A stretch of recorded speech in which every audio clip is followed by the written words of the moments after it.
you know, tell me a little bit about this place prior to SpaceX arrival.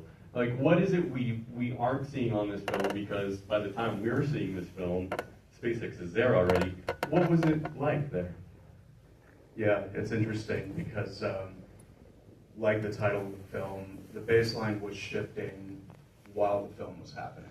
You were already seeing something change in flux, and it's a little disorienting sometimes to see these scenes because it doesn't even look like that today, right? So we're already seeing that this version of Boca Chica Beach, of South Texas, of Brownsville area doesn't even look like that anymore. It's only continued to expand. So before all of this, if you could imagine some of the scenes in the film where you were seeing thousands of birds, all of this flora and fauna in these few shots where you couldn't see any SpaceX inside of it, that's just what it looked like.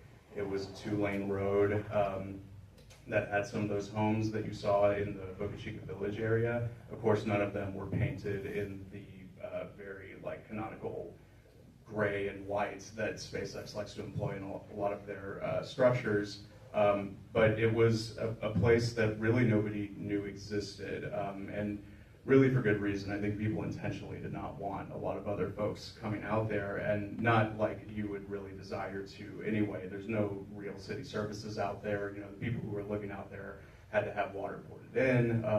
But the point was that if you were going to go out there, you brought everything you needed and you spent as much time as you could on that beach, right? Because you were very much inside of a world that for a long time, the baselines were not shifting in this area. I think the Rio Grande Valley and South Texas in general was, up until a point, almost the same as it always has been, at least up until, you know, the mid-2000s, or, you know, maybe even within the last decade.